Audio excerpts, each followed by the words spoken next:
Thank you. So hi, everyone. As she mentioned, my name is Isha. I've been here at the library for 20 years, 20 very, very good years, by the way. And I enjoy what I do. Before I became the manager of one of the departments here, we have about 6 departments here and 6 managers. And we have a regional, a building manager. So I am one of the newly appointed managers. Been in this role for about 3 years in the Department of Computers and Media. We'll talk a little bit more about computers and media throughout my presentation about what things that we can do, help that we offer to the community. But before that, I was a bookmobile librarian. I'm sure you guys are all familiar with the library on wheels. I didn't drive it. That's kind of my thing. I enjoyed it. I did that for about 12 years. And then for a time, I was a youth services, which means I was a children's and teen librarian on the computer bus. So not only was I on the library bus, I was also on the computer bus. And that computer bus housed 12 laptop computers, desktop computers, iPads, laptops, all types of digital devices. And we traveled throughout Lucas County and we offered digital literacy courses to everyone, starting from small children ages 3 and up with a program that I developed called Time Tech that was adopted and further developed at different libraries throughout the country and throughout the state as well. And also, we did something called one-stop resume shop.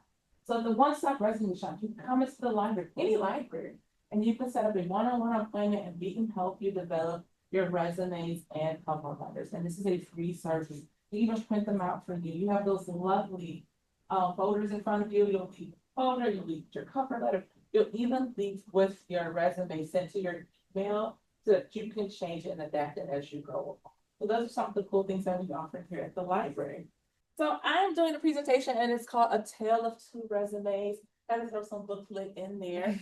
And it's going to be traditional versus artist. And I do not fancy myself an artist, but I'm going to count myself as one because I looked at Brad's presentation and he also did the versus thing.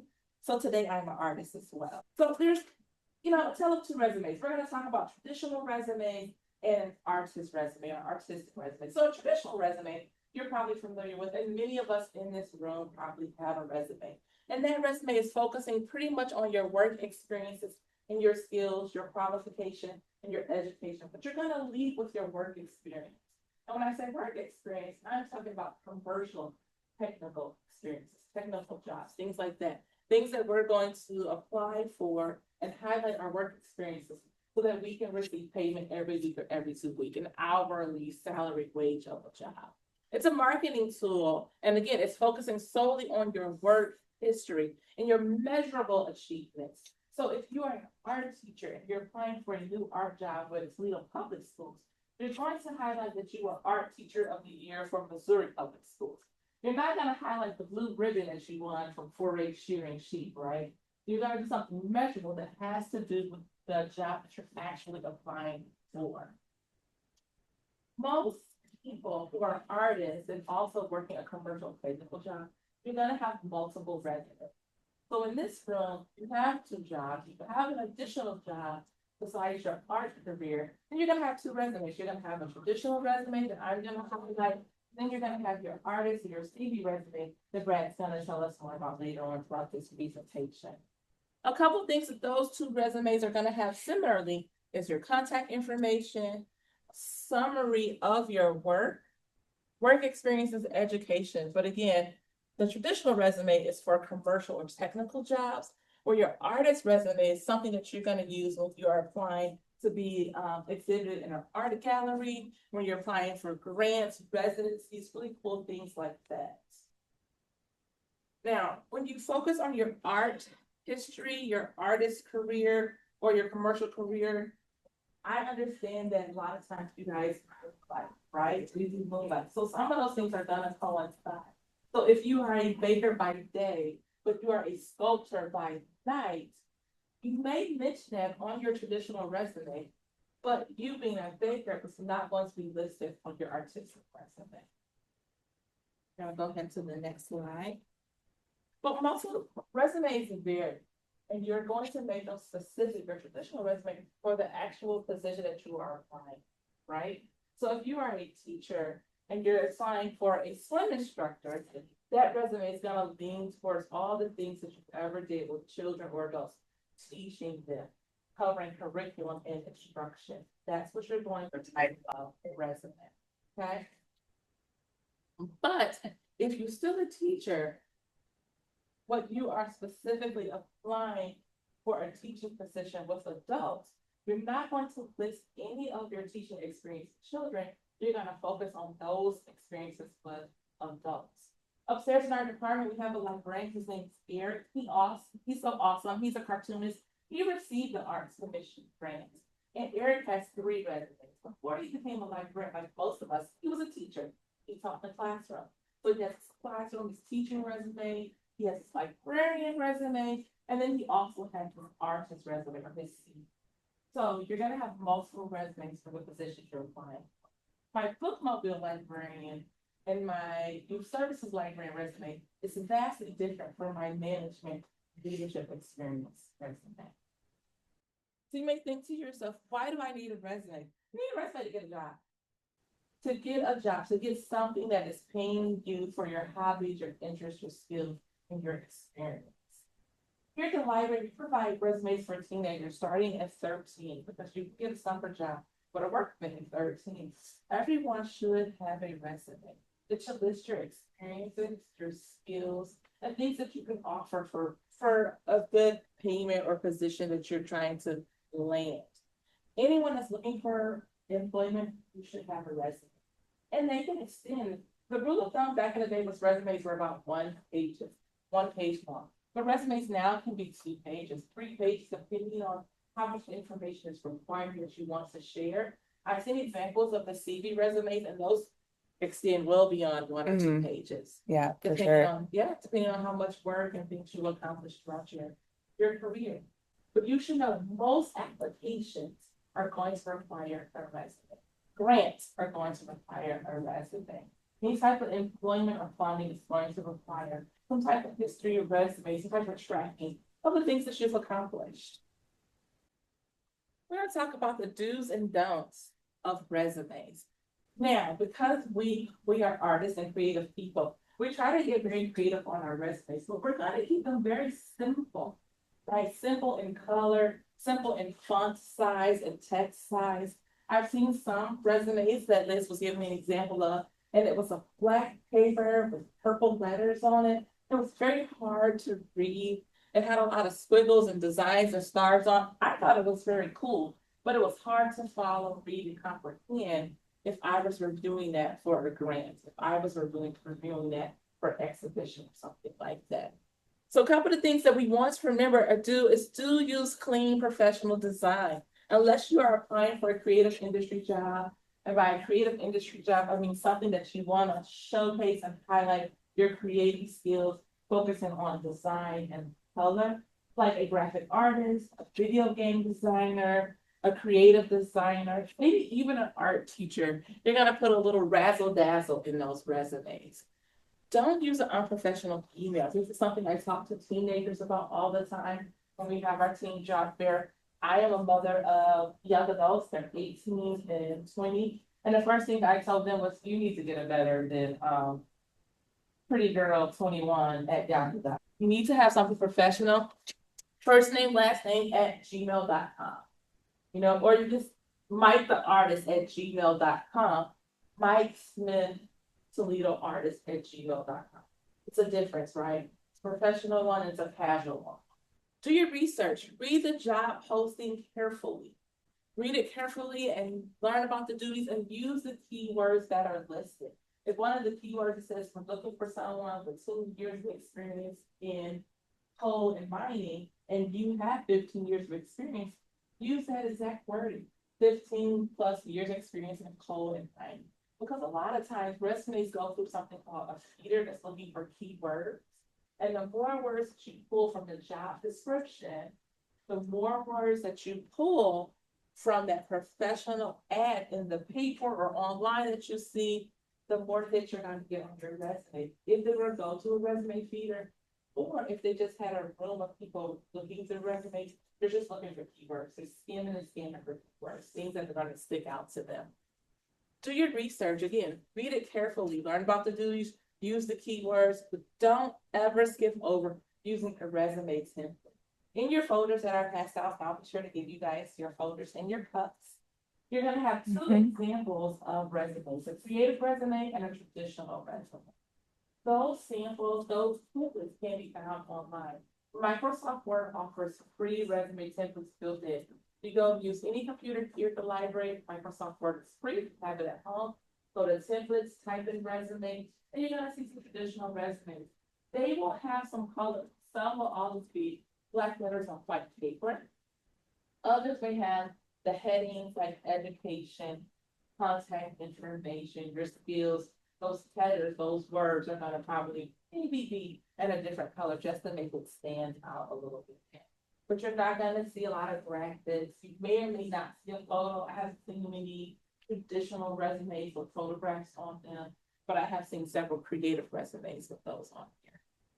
We're gonna talk a little bit about creative resumes. If you look at your folder when you get home and you can check now, this is what I mean when I say a creative resume. This is very, very cool looking. There's lots of color, lots of design, and you can tell he's not applying for a nursing job, right? He's applying for a graphic designer job. This is very busy, but it's very attractive because what matters here, in addition to his experience, but if you're looking for a graphic designer, you're gonna probably look at his again versus a traditional black and white one, right? This is gonna stand out for that job specific creative industry. There's another one on the back of that. Again, take a look at these. These are good. These are great, but they are very job and creative industry specific. Sure, go for it. Images of yourself, that's okay. I need a small image. If you were to like use your phone right now and you were to pull up resumes, traditional resumes, you'll see in like the upper left-hand corner, a small spot where you can put your photograph. I personally do not put my photographs on the resume. I just don't, because if sometimes when you list things on a resume, it's gonna say clock you. Again, I have a 19-year-old. It's gonna clock you, and they're gonna be able to tell your age, right? Or maybe your gender from your picture. And so that's something that I had not yet crossed over to that. But again, with the graphic artist, the creative design, their face, their look, their style, their clothes, that's their brand, and they're gonna sell that, right? Because if you look in this room, I can tell that you guys are all artists because your outside is your brand, right? You look like artists. Look at me. I look like I'm sitting in library, right? We're gonna go ahead to the next slide. So getting started on a resume. Traditional resumes have 4 key elements. Brad is gonna show you your CV and it's multiple key elements to that CV. But when you're doing something with a traditional resume, contact information, this you're gonna have on your CV, you're gonna have it on a traditional one. Your education is going to be on there as well. Work experience and volunteer experience, your skills and qualifications. Again, if you're applying for a barista at Starbucks, you're gonna have your contact information, your education, any work experience that you have with coffees and teas, any volunteer experience that you have with coffees and teas, any skills or qualifications that you have working with coffee and teas, warm and hot cold beverages. All right, on to the next slide. So the contact section of your resume is usually going to be at the very top. Same thing with the CV. It's gonna be at the top. Your name is gonna be prominent. Your professional or traditional email is going to be at the top, along with your contact information. Some people have LinkedIn links that they want to add to it. You may have a Facebook page or something that has to do with your professional work skills. As long as it's professional, I would add that to my traditional resume. It's something that you have where employers can contact you and learn more about your professional traditional work. Right? And we're going to go to the next page. But what if I don't have any commercial work experience? Do not be discouraged. You can include experiences that you do not get paid for. Any volunteer experience. Think about our interests. We apply for jobs that we're interested in, right? And so our background, our history, our experience, our skills, interactions that we have, they're all going to build upon our interests. And so dig deep, and you're going to be able to list some of those things on there. extracurricular activities, academic achievement. I'll give my 20-year-old daughter for an example. Her name's Sid. Sid is a aspiring teacher. She's going to be teaching K through third grade in about 2 years when she graduates. When she first started out, she had a lot of volunteer work that had to do with working with kids, right? She volunteered at a vacation Bible school in the summers at her church. She had extracurricular activities where she was a swim instructor. She taught private swim lessons. She was a lifeguard. So she had lots of work experience, extracurricular activities, internships, and academic achievements to list. Then on the flip side, I have an 18-year-old son who's a football player who had nothing to list but football. That's all. And so even when he was applying for a job at Fires, it was like, I don't have nothing, I just play football. But what he did have was his extracurricular activities, which he was captain of the football team. That's a leadership skill, right? He played football. He's a team player. He's used to working with large groups of people. That's an experience that he can list on his resume. Academic achievement. You gotta be smart, you gotta keep your grades, you have to be organized if you're going to balance schoolwork, work, and extracurricular activities. So he's flexible. He has great time management skills and volunteer work, because one of the things that you do if you're on the football team at our school, you host small junior football clinics for younger small kids. So he volunteered for that. So I just rattled off a resume for a kid who's never did anything but football. Skills and qualifications. Again, skills and qualifications, anything that you have that's going to support the decision that you're going for. Computer skills. We're all pretty savvy on the computer. Language skills. We have strong communication skills, whether it's verbal or written. My daughter Sydney, she's not very good at interacting, communicating verbally and expressing herself. It takes her time to think about it. The words just don't rattle off her tongue naturally, but she is an amazing writer. That is her strength. She's gifted at writing. And so she would write, and she has strong writing skills, right? My son, the football player, he has great interpersonal people skills. He has great people skills. Football captain, he can give orders, he can give demands, and he can take a lot of criticism. He has thicker skin. So you think about those skills and qualifications that you have. Being polite, respectful, courteous, right there, those are going to be commercial jobs, these type of retail jobs, right? You have the patience of the saint, you're going to get a retail job where you're working and interacting with public. So my final thoughts, know that a resume is not just a list of your past jobs. It is a strategic document. It is a living, breathing thing that's going to change depending on the job that you are applying for. Resumes are needed, right? And they don't have to be boring, plain black and white, but you want to remember that a traditional resume has to be able to be read clearly and understood, right? You don't want to sell yourself short by filling your resume with lots of colors and designs and skipping out on the skills, the experience, and the work history that you have. I pass on my card here. I mentioned the computers and media department. If you do not have a resume, or if you just have a resume and you want to polish it up, brush up on that resume, you can go to any library branch. Here at Computers and Media, it's something that we pretty much do most of the time and specialize in a little bit more than the other branches when it comes to the resume help, because we go to a lot of clinics and workshops, do a lot of studying on how to create resumes to help persons with. Again, it's free. You can come and build one from scratch. Bring the one that you have and you'll leave with a new version of that. Okay, so yeah, I'm a teacher, so I'm gonna have teacher voice. So yeah, apologies for that. Okay, yeah, so I'm a high school art teacher. That's my main gig.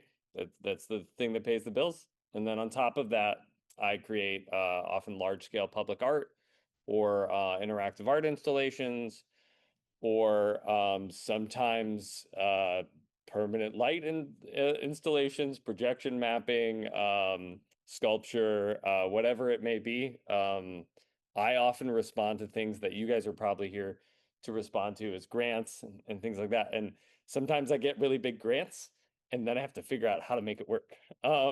And that's my particular talent, is figure out how to make it work. So sometimes I will often just throw myself into something and figure it out. I blame teaching for that. It's more of a figure it out. Okay, let's see if this'll, no, it doesn't. Yeah, that's okay. It's a, hey, look, that guy, he has a face. Um, yeah, so CVs. First off, I'm glad that Isha's not in the room because I'm going to tell you this. Everything she just said basically does not apply to an artist CV. Everything she showed for artist resume there is a marketing material that you would use towards getting a job in a creative field, something like that. Like if you were trying to get a visual marketing job, or if you were trying to become a graphic designer, you make some things that are similar to that. It is a delicate and fine line where you do that in design. If you are not a designer and you try to do some of the stuff that she printed out and showed you there, you may put your foot in your mouth real fast and you may lose that job. It is best to be clean, concise, and ordered when it comes to this. The more you reveal in these documents, there is some risk involved in that. Should you involve a picture of yourself in the resume? If you do that, you reveal a lot about yourself. If you're an artist, you often want the artwork to be the prominent thing. It's more about your accomplishments than it is about you. If you show that you are this person, then that colors your work. If you reveal your age, that colors your work. If you reveal that you live in an apartment, a house, like what region or whatever, it does color everything. You sometimes have to reveal that information. You sometimes don't. A CV is a document that gets shared with more people than what you fill out on a contact info form. You may fill out all of that information, including a picture and all that, and that goes to Lindsay in a like, an administrative way. But that information doesn't go to a committee reviewing that information, but your CV does. Okay, so if you keep those two things separate, then you carefully reveal who you are. In I hope I'm being clear about this. Like you're carefully revealing what you want to reveal to that committee. If you show a picture of yourself and that committee reviewing everything knows you or has any thoughts about you, then perhaps you have colored their impression of your work. It's just a thing that we are all subject to, and we want to remove as much of that subjectivity from anyone reviewing our work. Okay? So that is why this stuff, it's not a bio, it's not a job resume, cover letter, any of those things. CVs are totally different. Okay, I'm gonna hit that every time. So let's just get that. Boom. Okay. Instead, this is as easily as I can put this for you. Timeline and a reference page that you had like from a paper you wrote in high school or whatever. They had a baby. That's a CV. Okay. It is literally chronologically listing out some stuff, and you're doing it in like this little, this goes here, this goes here, this goes here. It's like a date. It's like, like author, a location, all those things. That's all we're doing. And we're doing it repeatedly in different categories. That's it more than anything. I have a really weird CV because I am a teacher and an artist, and I am trying to communicate both of those things almost all the time because I am always operating in those fields. But there are some circumstances where I do not reveal that I'm a teacher because I'm trying to be like taken more seriously, as an artist in that way. And I don't want them to be like, oh, this little kid art teacher trying to punch up above his weight class, Yeah. Were you? Ah, yeah. All right. So, sorry, tiny stuff. I was trying to stay with the format. I probably shouldn't have done that. I should have just blew it up, but whatever, you know. All right. So CV versus artist resume. There is a difference. All of this thing's going to be available to you guys as well. And at the end of this, I have a QR code if you want to scan like the template for this straight to your phone, but otherwise it'll be available to you. CV stands for curriculum vitae. If there's more than one CV, it's curricula vitae because it's Latin and it literally means course of one's life. Okay, so it's all the crap you did in the course of one's life, specifically to art. Okay. The CV and resume, the only difference is purpose. CV is often for academic and employment applications, artist resume for gallery, exhibitions, all that. I have found no circumstance in which these are really different documents, except for the like official term CV when you are in a college environment. There are a bunch of little quirks that you do in addition to get tenure. Like it's to move up in rank.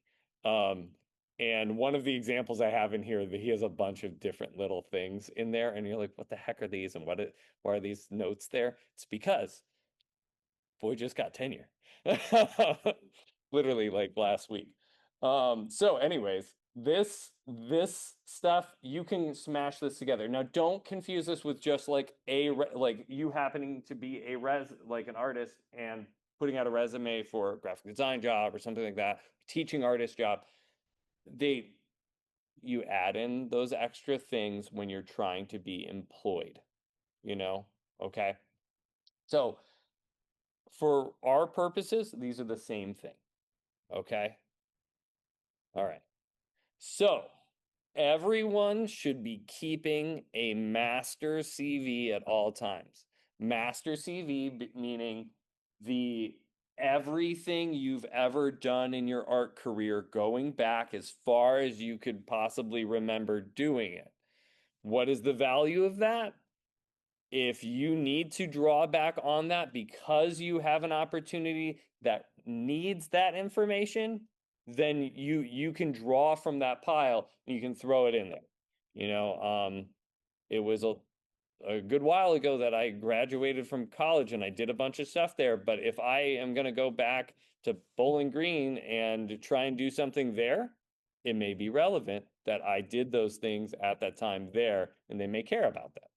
So it's good to keep a master of everything. Okay. You are not trying to pad this by throwing in stuff that isn't true or that you're hyping up, something like that you did, but you don't want to omit anything that is not that is worth including. There are some things that we knock down. Like I designed a coloring page at one point for the Arts Commission for an art loop. I was commissioned to create a coloring page. It doesn't seem like a big thing, but an organization of merit hired me to create a thing. That is something I would put on there. Yes. That'd be somewhere like you submitting to an exhibition at school. That if you were selected for the exhibition, then that has a section in here. Okay. So you just want to make sure not to omit anything, but don't go throwing stuff in there that if somebody followed up on it, they'd be like, what are you talking about here? This is made up. Okay, so it's continuous record keeping. You need to make sure that you're doing this all the time. Make sure to list all of your degrees, even if they're not relevant to art. If you have a biology degree, list it too.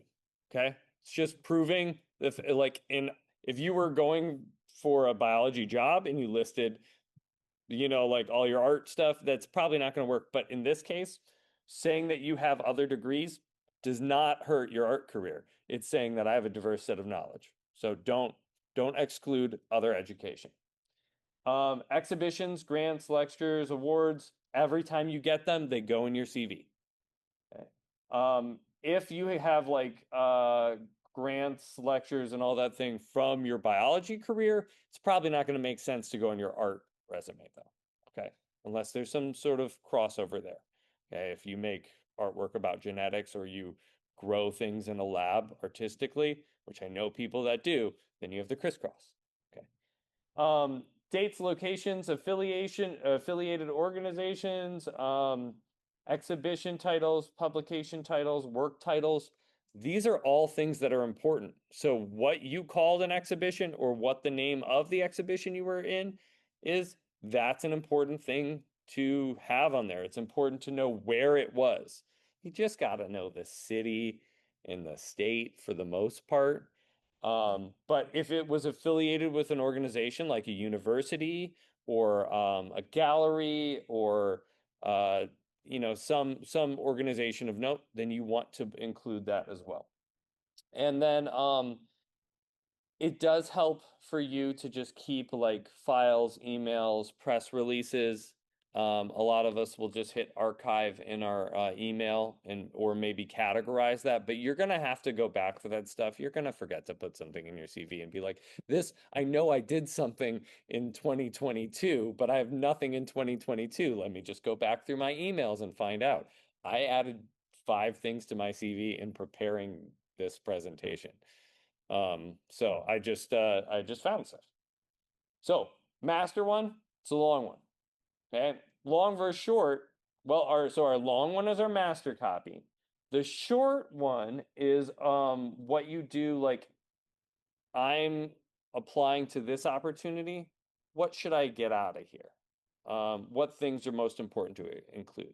Which things should I not have in here? Do I not want to include? You get to curate your own presentation to the world. And then a lot of times, you just got to cut the old dead weight.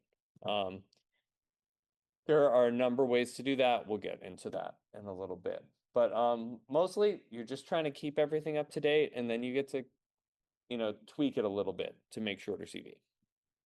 Okay. So, formatting tips. Check first, do they require you to follow a format? Okay, they may have a specific format that they want you to use. Rare circumstance, but it does happen. If that's the case, make sure to input your information into their format. Otherwise, finicky things can happen. They may disqualify you based on not following the rules. The keeping your CV simple is mostly saying keep your design and format crisp and simple. That is it. Strong CV will not, making this, following all the format and everything good, will not bump you up a class. But if you have a poorly constructed CV, it will knock you down. So this doesn't, you can do like the best formatting and it's really nice. It doesn't help you. It just makes sure that you're on the same level as anyone else. But if you throw in a picture and you throw in color background and stuff like that, it will knock you down. So 1 to 4 pages is not an abnormal length. I think you'll see why. You're just listing a bunch of stuff, and you do more stuff over the years and it just keeps on growing. Any sort of dramatic situations, yeah, I'll show you some examples. Plenty of white space. It's a rare circumstance where you're actually supposed to make sure that you leave gaps. It's all about legibility. Simple legible fonts. We're talking about the most boring fonts possible. Okay. Anything that came automatic on Windows 98, you can use, except for freaking Wingdings or Comic Sans. All right. Arial, Helvetica, Times New Roman, and Palatino. Those are the most common ones. I suggest using one of those most common ones. If you find it easier to read one versus another, do that. They all have slightly different formatting things. They all have different line spacing. They have different ways that they do dashes. Okay. Do you guys know what an M dash is? Okay. It's a dash and a dash and a dash usually, and then the computer will convert it. An M dash is a dash the width of what? The letter M, the capital letter M, usually in a font, whatever font it is, whatever typeface you're using. M dash. Stupid fact. You will occasionally use an M dash. Okay, that's a regular dash. But if you use M dashes and then some regular dashes, you've made formatting errors and it's going to annoy somebody and I'll knock you down. Okay. I don't mean to make this like some sort of crazy thing. It's just like you'll visually recognize when you've done these things, and other people will too, because we're talking about a sparse document. Okay, 10 to 12 point font. No smaller, usually no bigger. Okay, part 2. Don't print this on colored paper. Chances are you're not even going to print anything, but don't print it on colored paper. Not going to help. No headshots, no colored text for the most part. We'll talk about some ways you can do it. Images of your work. Don't do it. They don't belong there. Okay. Exceptions. You are going to, oh, sorry. Reverse chronological order. That means newest thing up top, then older, then older, then older. The exceptions being in the collection section, those are often listed alphabetically. Did I do that? I did it. No, I did it by importance. So, oops, I need to fix mine. Education. If you have degree granting stuff, that goes reverse chronological, and then non-degree granting education goes reverse chronological underneath that. Okay, so just it's a thing. Okay. Yeah.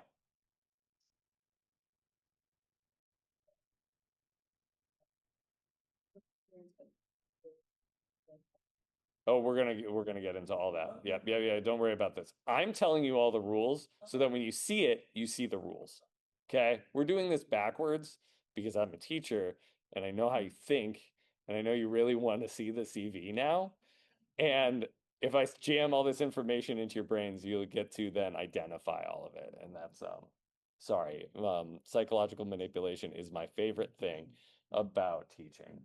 Okay, so order of categories. It can be done based on your strength. So feel free to move things up higher based on you. You, like everybody, you are all individuals. You are all an exception to the rule in some way. So you will be moving stuff around based on you. Okay. That is like your flexibility area. You could be like, yeah, section move. Okay. Exhibitions before awards make sense unless you have more awards than you have exhibitions, and then I guess you put awards up at the top, but where are you getting those awards from? Um, Only include categories that apply to your experience. So you'll have all these categories available to you. There's tons of them. Some of you will have your own weird classification of a category.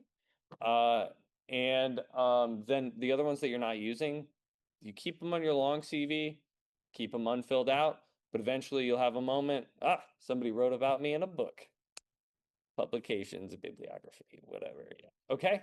So, yeah, good. Okay. So those things that she showed you, if you submit these things as a CV, you've got a problem. You've put the wrong document there. They're going to see this and be like, well, that person has no idea what they're doing here. Okay. These are really they're well organized, they're nice, they're clean. These are templates that are available online. When you look up stuff for artist resumes, you get this. Most of these are being created by AI model things and they're just being pushed out there. So you'll see a bunch of different versions of them and they're just available downloadable templates. They don't know anything about this industry. Okay, they just know how to make a cute thing for a specific graphic designer. For a graphic designer, you'd be pretty okay with doing this. Okay, yeah. Great. This is a CV. Okay. This is the painter Jenny Seville, who's like very, very famous painter, but I just pulled this like straight off the internet. This is a person that doesn't have to care about much more in the world because like if she makes a painting, it's worth a lot of money every time. Okay, she's represented by Gagosian. And yeah, uh this is what people expect to see. Nice, crisp, clear. There's a date, there's a space, there's information in order. Okay. And the thing underneath it is in the same order. The thing underneath it is in the same order. Okay. Over and over again. This is another one. Okay. This has a logo. This has color. And they've broken a number of rules here. But looking at this, it's not that different. What did they like? Why do you think they did these things? Why do you think they put blue in here? Maybe to stand out. That's certainly possible. Yeah.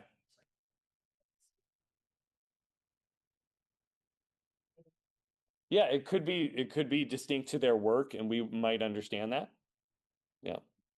There's another good reason. Yeah. Just yeah, a little bit of something. Yeah, you know, with just a little bit. Yeah. More than anything, it helps you find the categories. It's wayfinding. Okay. You can go through it faster if you can identify all the different parts quicker. If it blends in, I mean, it's bolded. There's white space around it here. It's easily found. But we are a little bit more modern. Okay. People have changed a little bit. We sometimes need a little bit more of a my eyes are blurry and I still know where all the sections are. Okay. Okay, so they've done that. They included a logo. That logo is like a very simple, clean, non-distracting logo. It's nice, it's easy. This, if it were anything more than this, I would be like, please don't do that. This is a stretch. I don't do this on my own. I just writing your name is probably a better bet. Okay. Yes. The combination of like proper capitalization some parts and then all lowercase in other parts, like any comments on that? So Because of the name is in all lowercase and then the titles are. yeah, so they've kept all of these main headings to be exactly the same. So it's consistent, so it's fairly good design. The part that gets a little bit weird is the subheadings are capitalized, so this is title case. So that ends up into a smaller, like a little bit weirder thing, but there's also rules about when you get down to a smaller size font in a heading that you would use like you can't do lowercase all the way because then it's not clear enough. There you want to try to find yourself not in that position. This is a guy that has carefully done all of this meticulously and he has just like I mean he's followed it exactly to the point that you could probably break the format. Okay. And to think that this is like getting close to breaking the format is seems absurd maybe, but that's how simple these are supposed to be. Okay. Does that It's like with his name being in all lowercase too. yeah, yeah. It's that's a artistic decision. It doesn't really hurt anything legibility wise. It's just a modern choice. Um yeah, this is the only part that gets weird. It's a Like there it's capitalized. where The header on the other side. this But so that's a pagination. So that also follows a different format. He's an academic, so there's a bunch of things that he's doing. Yeah. There are justifications for them. It's just feel free to find your own consistency in that. But yeah. It could have been just easier to just title case everything, and then everything would have been the same. If you have no idea what we're talking about minutia of type. So, but we're in that realm, and in some specific situations, if this was a design-based thing, and when I say design, I mean like graphic design level, those things would be nitpicked. So, okay, so this one still works, still good. They've pushed it as far as it should go. There are little notes that are going on in these. So if you guys like go up to a certain point of looking at other people's CVs online, you'll see little notes like an asterisk indicates completion while in rank. There are all these asterisks everywhere, and you're wondering what that is. That is a thing required for seeking movement and like towards tenure. It's not necessary for you to know. It doesn't apply to most of us. And if it does apply to you, you know about that already because you've had to create one. Okay, so like there are all these sections in here. So he's got education, appointments. That's another way of saying these academic points in like his career. So it's just his jobs, his work experience, professional organizations, related experiences. And here he's been a juror for multiple shows. What else there? We've got professional awards and grants, solo exhibitions. He's had enough solo exhibitions to have created a category for solo exhibitions. If you have not had very many exhibitions, or you've had a diverse set of exhibitions, then they all just end up in a category called exhibitions. Okay? But as you grow, as your long CV grows, you might split stuff out. Okay. He's had enough group exhibitions and plein air competitions to have international, national, regional, and local. That's like you can get hyper specific in your categories, whatever it is that you do. You can split things out a lot. In your category, you may know how to nuance that little bit. If not, we can do a little bit research and figure it out. Otherwise, it's always general to specific as those things grow. Okay, so we'll get into a lot more specific things after that. I'll pull up the template. Presentations and workshops, you can list out those, a lot of teaching experiences.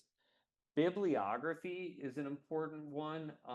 So when you are spoken about by others in print media, online, interviews, videos that people do about your work or events that you're involved in, that you're also featured in, you get to mark it down like a works cited. It's like, I was in this, I was in this, I was in this, I was in this. It's just saying like, it's just another proof. People talk about me too, you know, in a good way. I don't know. I haven't really thought about that. If somebody did a bad critique of your work, would you? It was in the paper, you know. Okay. So we'll get more into that stuff. But other than that, yes. So they're writing APA style. What is this? Just Grando style? I have a template that shows you all the rules of everything and like breaks it out because it's the college art association's information, and a lot of this is also sourced from that because I wanted to back up everything.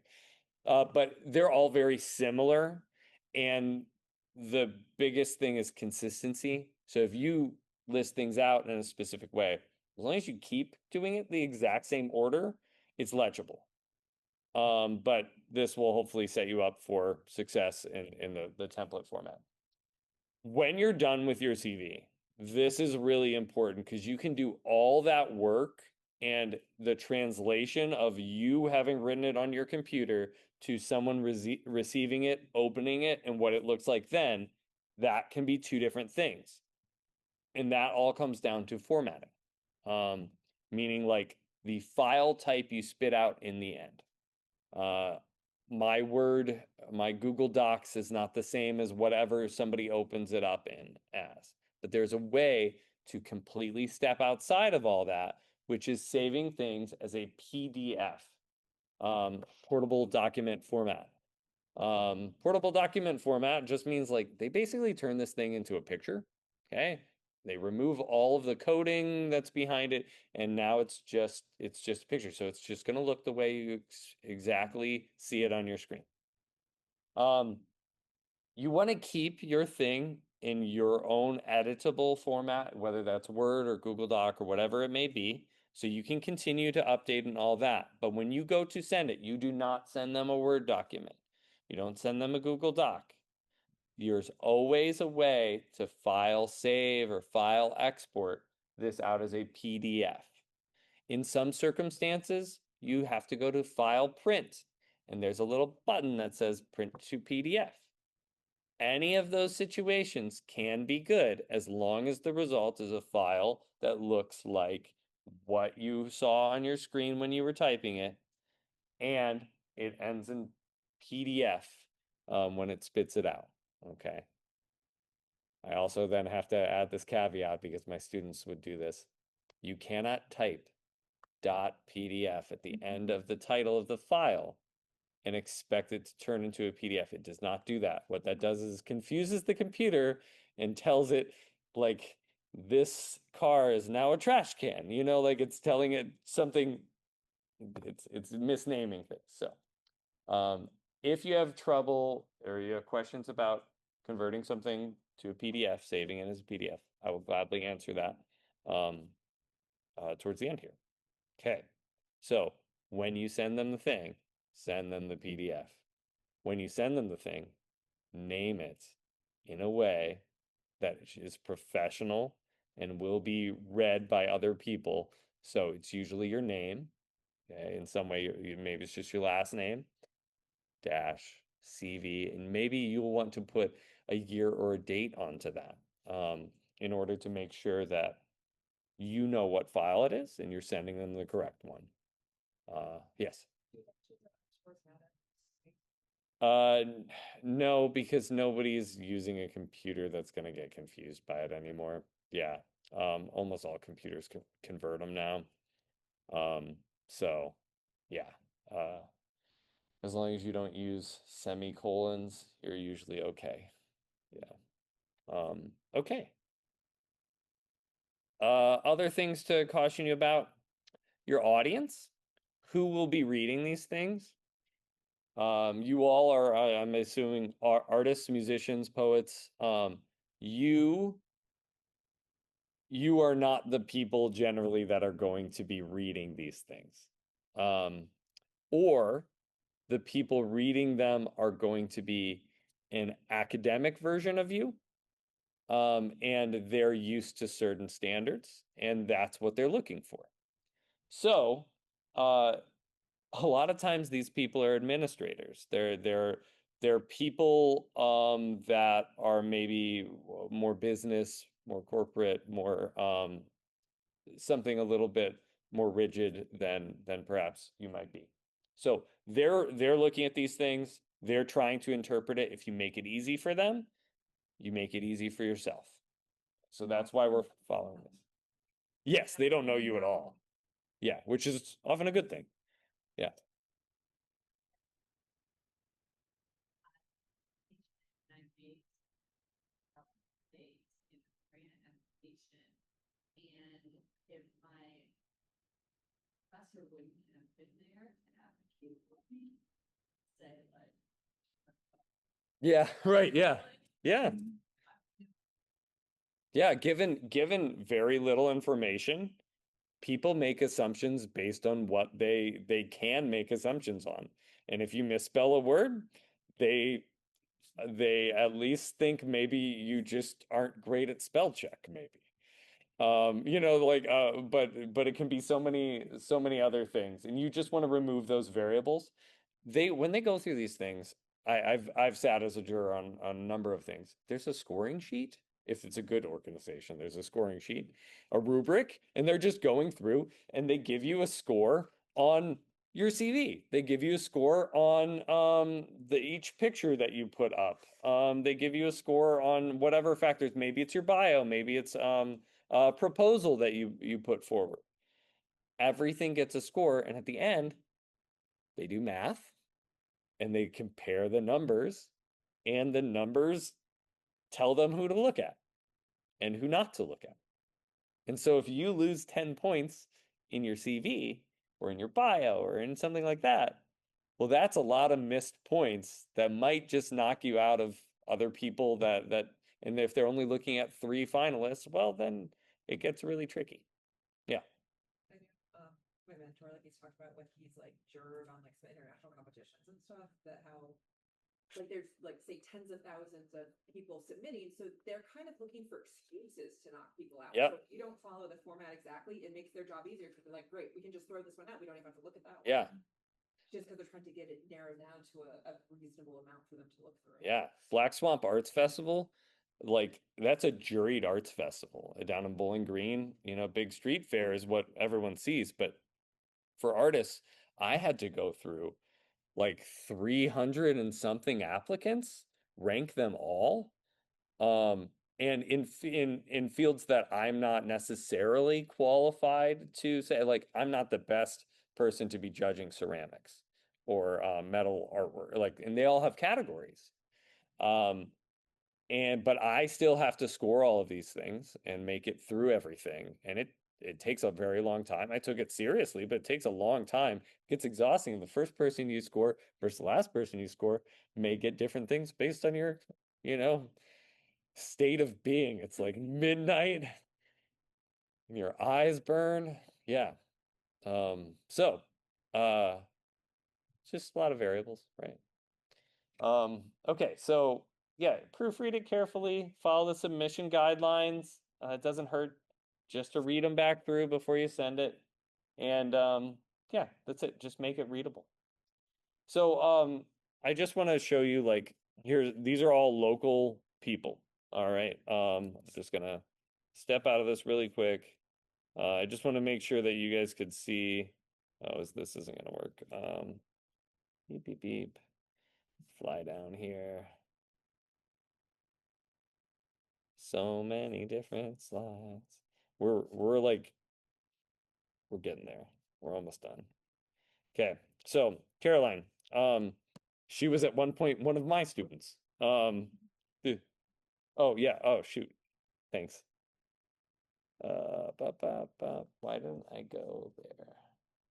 Okay, so I just linked to her website. Most people have their CVs on their website or some version of their CV.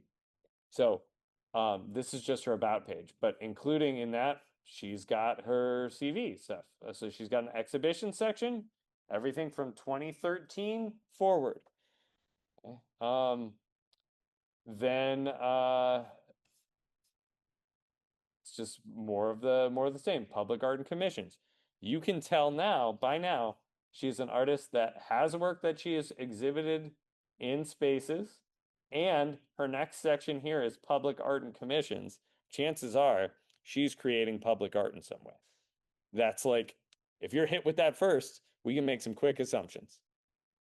So yeah, so she's got all these things since 2014. If you're seeing a sidewalk chalk thing done in spray chalk, it's Caroline, and you've walked on it. Chances are somewhere in all of the Toledo region. Okay, so like she's listing that out. There's a bunch of art loops on here and things that you can you'll be able to look at and be like, okay, I was at that thing. I did something for there. How could I list that? And then all of these articles that she's been mentioned in. Okay. She's just doing them as links on here in a CV. They're just listed. not linkable because it's just usually a flat document. You can make them linkable if it's digital. That's cool. So yeah, that's the same. It's really bland and bleak. Why did I just close that? I could have, yeah. Help us tie together, differentiate between the two speakers. Yeah. What did we just see there? What would you call that? I mean, it looked like maybe it's just simple as saying it's kind of a combination. Resume with the CV and quote section attached. That was her website about page. So that was like, that's how she just threw it on her website. Oftentimes people will do that.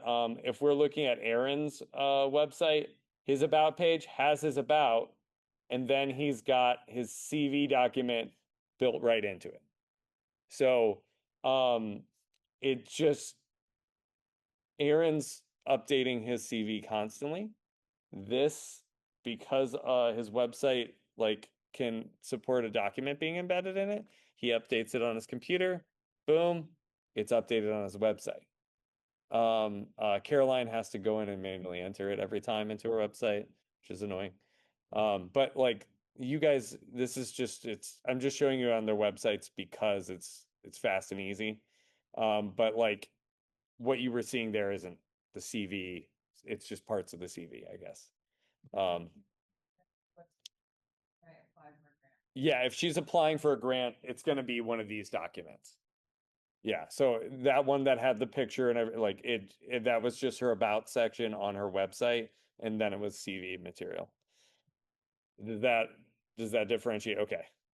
All right. So yeah, same deal. We already looked at that. Dennis is a retired professor from Bowling Green. He's been painting for a very long time. Yeah, he got his degree in 1981 before I was born. And so like, yeah, solo exhibitions, group exhibitions, everyone's looks the same no matter how old they are. This format has been going on for a very, very long time. So the expectations of this are pretty standardized. His CV, and I did his website before this, his CV has never changed format. It was originally handed to me as a very yellowed paper document to type up, but it was still this and was typewriter. So like, yeah. Leslie Adams, who's a portrait painter locally. Same deal. It's on her website, but she's got it in fancy ways where they pop out here. It's not a bad idea to just include this information on your website. If people are going to your website, you have a website, you should include this. It's just how they're going to judge you. This is like CV is just like I just say the pedigree. Like, you know, it's like saying this is what I come from. This is me. This is validation that I am qualified to be your artist. You know, like we just have to prove it. And that's what this document exists for. So, if we're talking about listing stuff, okay, let's get back to the presentation here. Okay. These are our two QR codes. This is the template. That's the instructions. It skipped over on me. Here. So, okay, so those are the two documents I prepared for you. One of them is just the full-on instructions telling everything. The other one is stripped down so you could just start typing into it right away. Whoops, woo. Before I get into those documents, I do want to point out, is anybody like a craft fair vendor, anything like that? Okay. If you are, if it's a show where there's a larger pool of applicants and they're being chosen, they're being juried in, you can list those things. It's a delicate balance. If it's just any craft show that anybody can just pay money and show up or whatever, just show up, those don't qualify. It has to be something that you were chosen for from a larger pool, just like with art exhibitions. If you won an award there, I suggest putting that in your award section. You can also list it in line, and there's some information on that in the template. If that is a large part of your thing, then make a separate section for it. And that's how you would list it. It's just literally the year, a juried craft fair, or whatever language you want to use that makes sense for that. What its name was, if it had a name, where it was located, and where it was the actual city. So it's just simple stuff. If you're a poet, you do the exact same stuff we're talking about. You're just your categories, they just change. Okay. And you can look those up. It's really easy to look up. You can look up poet CV. You can look up ceramic CD. You like CV. Like you can do any of those things, and maybe you'll see a slight difference in categories.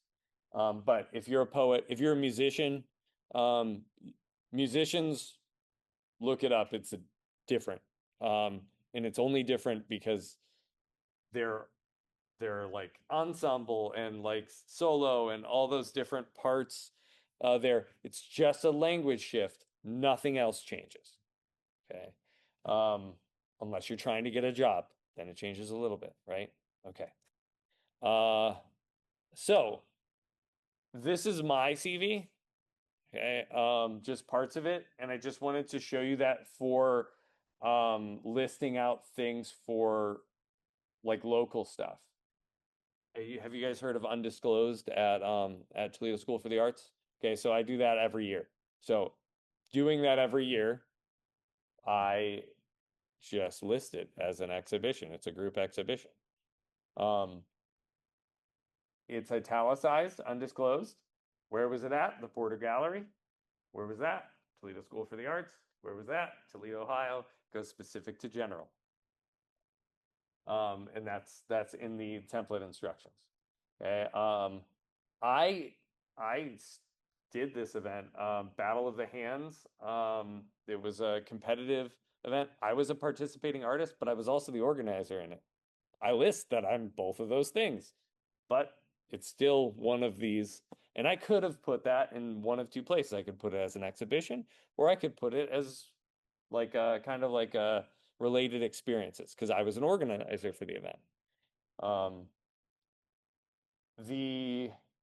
Let's see, the mix, if you like, I work for the Arts Commission a lot, so I just get a lot of credits for that. If you're doing work for an organization of any note, any public organization, you list that thing out. Okay, because it has merit, because they have merit. You show artwork in your friend's backyard, it doesn't count. Unless, uh, yeah. Hmm.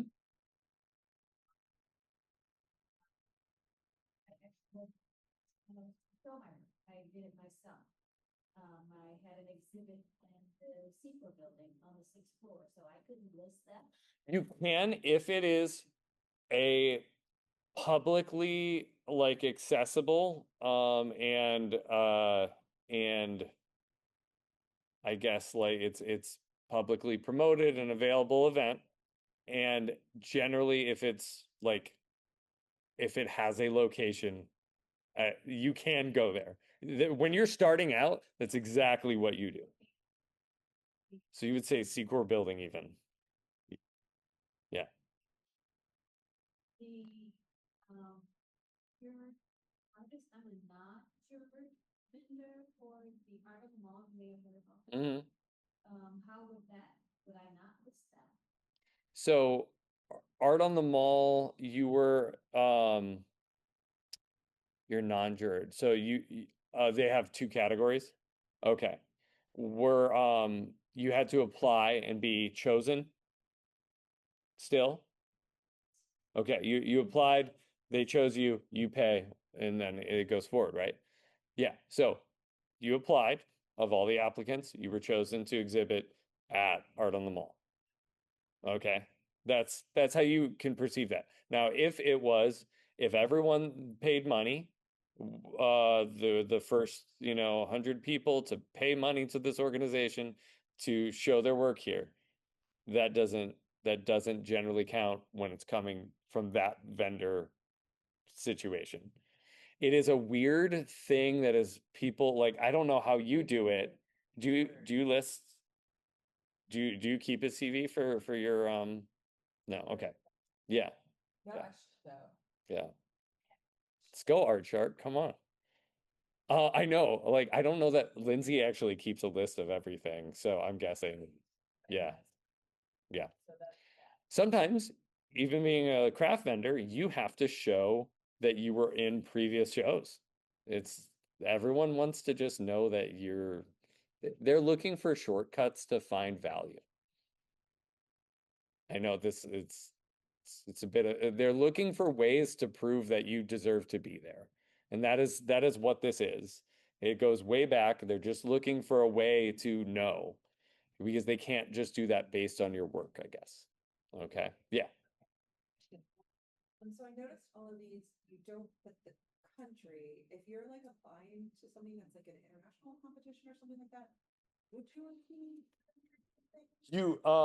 You can it's like if you have a one-off, you see how this says 3-person exhibition? Okay, that's like a standout, like the fewer people that are in the thing, the more important it is. You might do international exhibition if it's you just have a one-off on it, and then you could list out all that information just to call attention to it. That's what I would tackle first in that.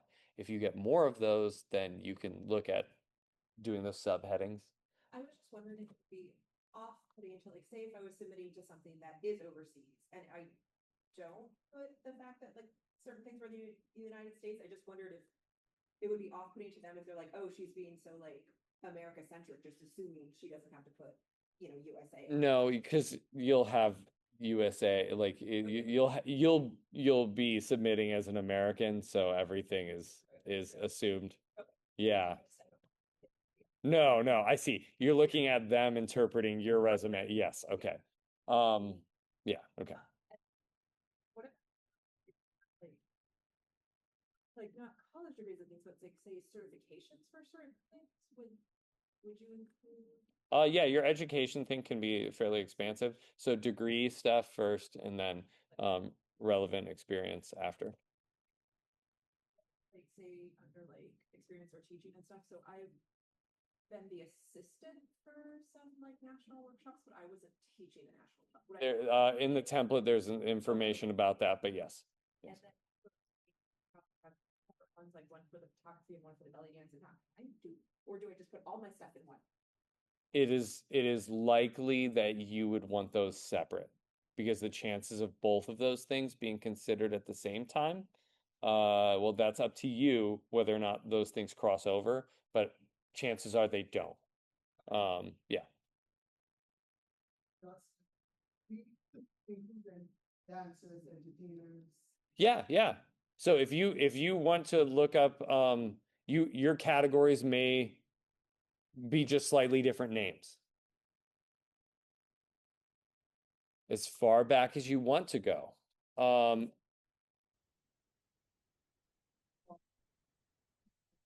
titles across the US, Yeah. at the Virgin.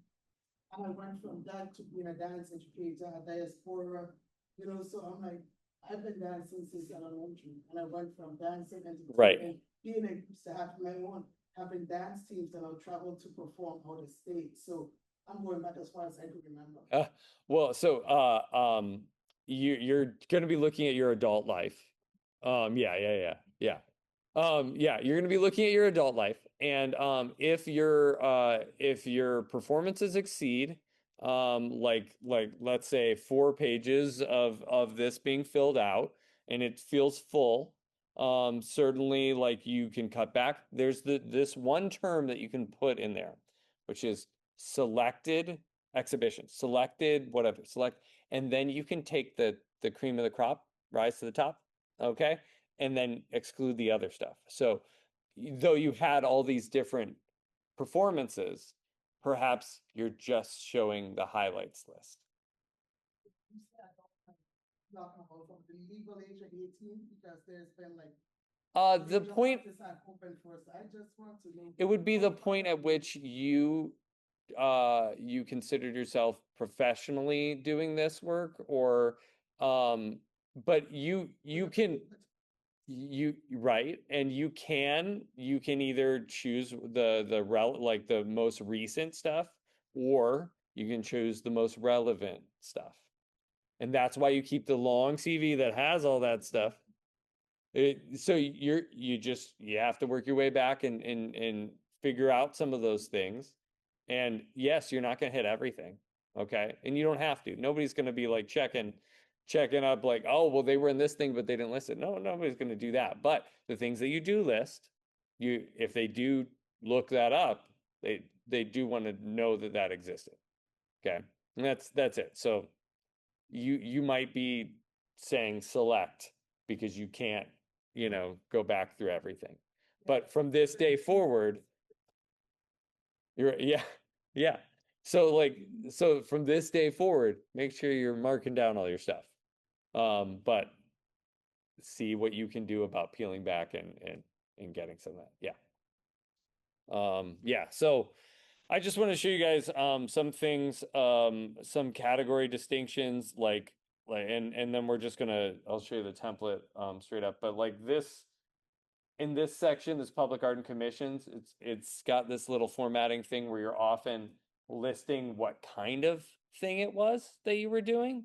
And that's distinct to this category just because I don't know. I mean, it makes sense. It's very helpful whether or not I did a mural. And actually, there's a part of the format where you're supposed to even include the size that the mural was. I was like, God, it was 128 by 20. I'm like, I don't know.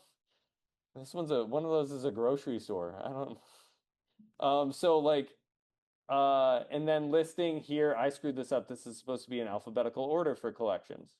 So I need to fix that. Like it's just the tiny formatting error, but it's supposed to be an alphabetical. The grants that you guys get, like if you get an accelerator grant, you put that in there. That's how you list it. It's pretty darn simple. It doesn't matter where the grant existed. It's the organization and the name of the grant or what it was. So sometimes it's really, really simple. It doesn't matter that was in Toledo.